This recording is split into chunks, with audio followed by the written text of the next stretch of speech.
Hello children, how is everything? Nice.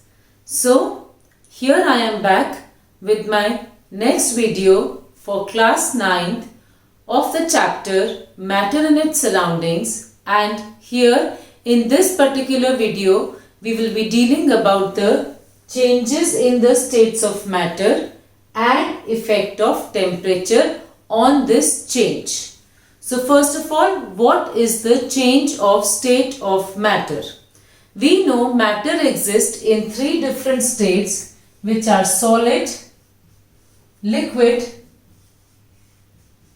and gas. These three states of matter are interchangeable into one another. Like solid can be changed to liquid and liquid can be changed to gas. Very common example is the water. The natural state of water is liquid. It can be frozen into ice also, and it can be boiled and changed into vapors also. Similar is the case with other substances also. They can also be changed into different states of matter, and these changes have got certain terms which now I am going to tell you. The change of solid to liquid. The changing of solid to liquid is referred to as fusion, or it is also called melting. Then the change of liquid to gas. The change of liquid to gas is referred to as vaporization or evaporation. Vaporization. When the gas changes back to liquid, the change of gas back to liquid is referred to as condensation. What is the term? Condensation. And the change of liquid to solid is referred to as solidification, because it is being changed to solid, so the word solidification. Now, there is also a possibility for just a few substances to change directly from solid to gas. Directly means they do not go into the liquid state. Such a change in which a solid changes directly to gas, such a change is referred to as sublimation. What is the process? The process of change of solid directly to gas is called sublimation, and such substances on cooling will change directly from gas to solid, and such a change of gas directly to solid is also sometimes referred to as sublimation only, and otherwise the word used is deposition. The gas is depositing as a solid, so deposition. These are the words which can be used over here. Now there are some substances which will change directly to vapor, and you can take the examples over here. First, one example is ammonium chloride. Ammonium chloride. Then we have naphthalene. Naphthalene. Naphthalene is common, like those balls of phenyl which you use in your winter clothes. That is naphthalene. You put those solid balls, and if you leave them open in the air also, you will see that slowly the that naphthalene ball becomes smaller in size, but you do not see any liquid in its place, because here it is changing directly from solid to gas. So ammonium chloride, naphthalene, anthracene, these are the examples of substances which can sublime. Okay, so these are sublimable substances. Example. Now, we have discussed all the terms related to the change of state, but the fact is that why does this change of state take place, or what is the basic phenomena behind this change of state? In the previous video also we discussed that in solids, the particles are very close to each other. without any space between them. The particles are extremely close to each other and there is no space between the particles. In case of liquids, the particles are farther apart, means they are not so close to each other and there is more distance between the particles.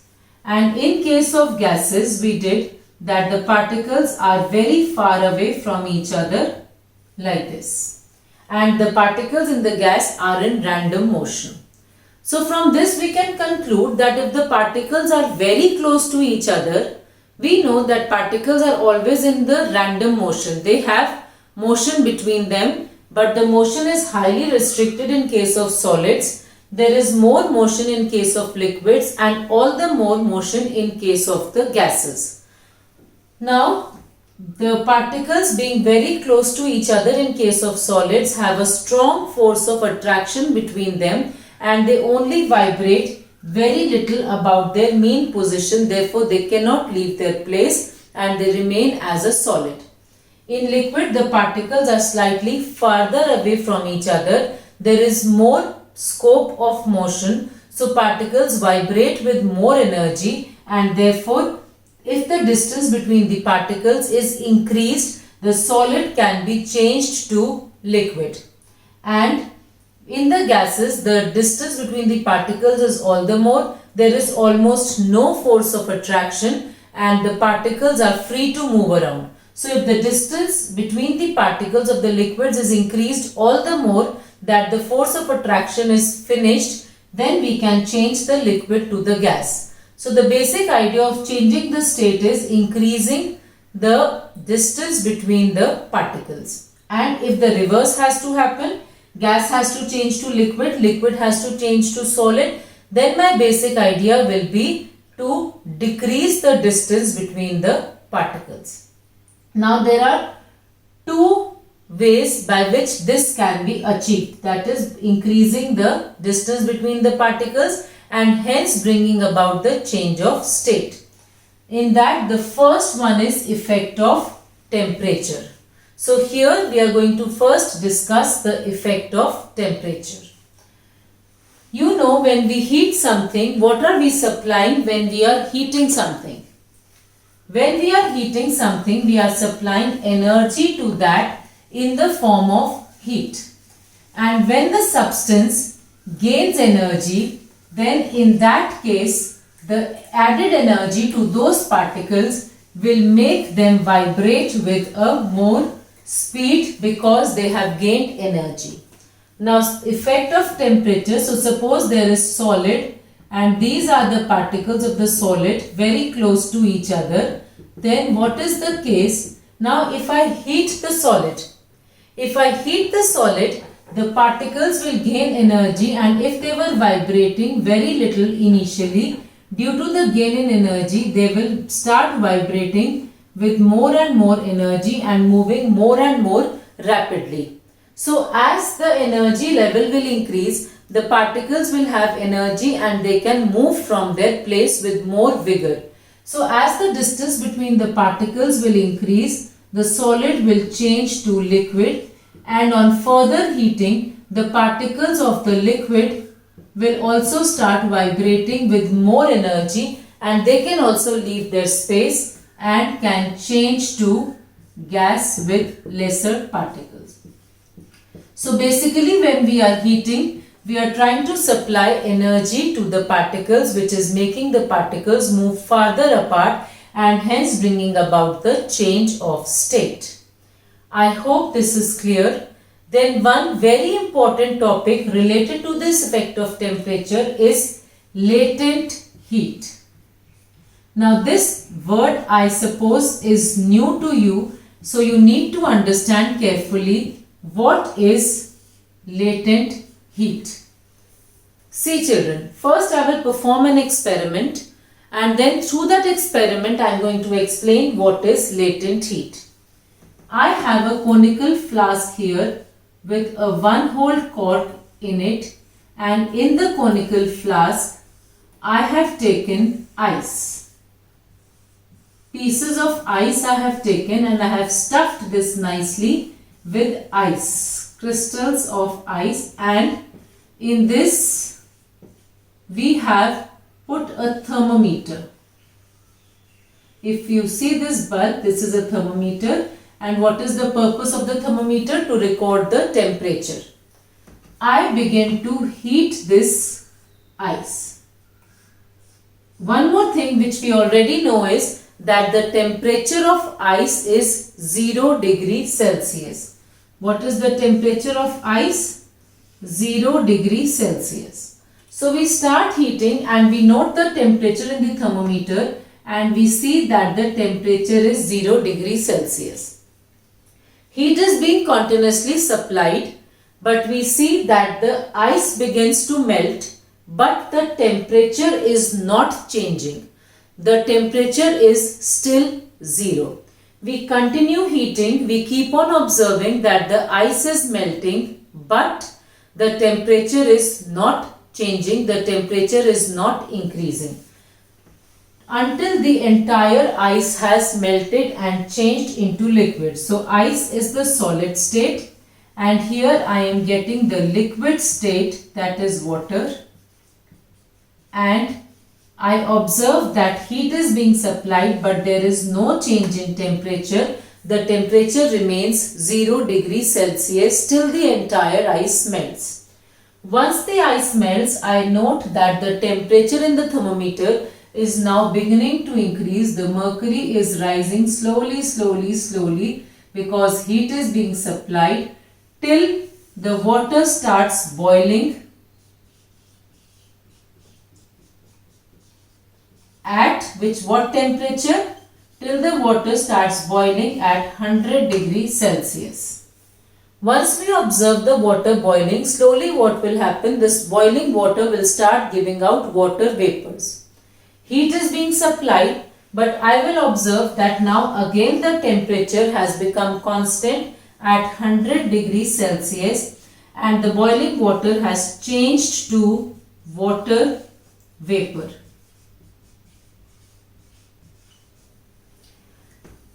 So what is the main observation in this case? That when a state is changing, when a solid is changing to liquid, at that time there is no change in temperature. No change in temperature.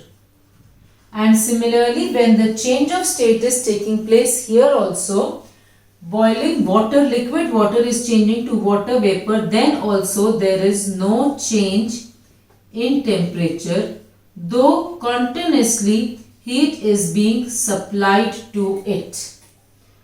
This happens in every case. Whenever there is change of state, no change in temperature takes place, though heat energy is being absorbed by my substance. So where is that heat energy going? When the temperature is not rising, then where is that heat energy going? That heat energy is referred to as latent heat energy. The word latent means hidden.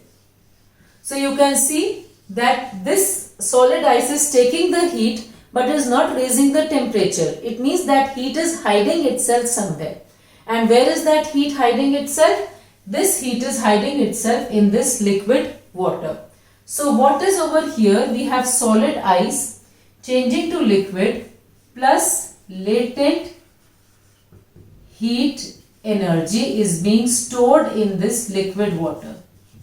So from here we can say that solid ice has heat energy at 0 degrees. Liquid water has temperature 0 plus extra latent heat energy.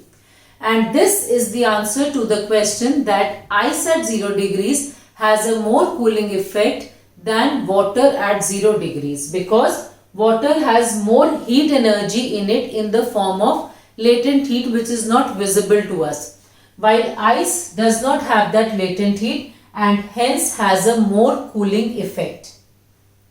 This type of latent heat energy which is there when a solid changes to liquid is referred to as latent heat of vaporization. So I will write here, this type of heat energy is known as latent heat of fusion. Because here the solid is changing to liquid. And the definition of latent heat of fusion is the amount of heat energy required to change 1 kg of solid to liquid. 1 kg of solid to liquid at its melting point. This is the definition of latent heat of fusion. Now, same phenomena is observed when liquid changes to gas. Then also there is no change in temperature, and again what is happening, the extra heat energy which we are providing is being stored with the water vapors, means with the gaseous state. So here also there is latent heat. And same answer for another reasoning question, very important question, why steam has a more burning effect than boiling water at 100 degrees Celsius. If a person gets burned by steam, it has a more harmful effect than water at 100 degrees Celsius, because in the steam there is extra heat energy in the form of latent heat, hence has a more burning effect. Okay, then this type of latent heat is referred to as latent heat of vaporization. Latent heat of vaporization.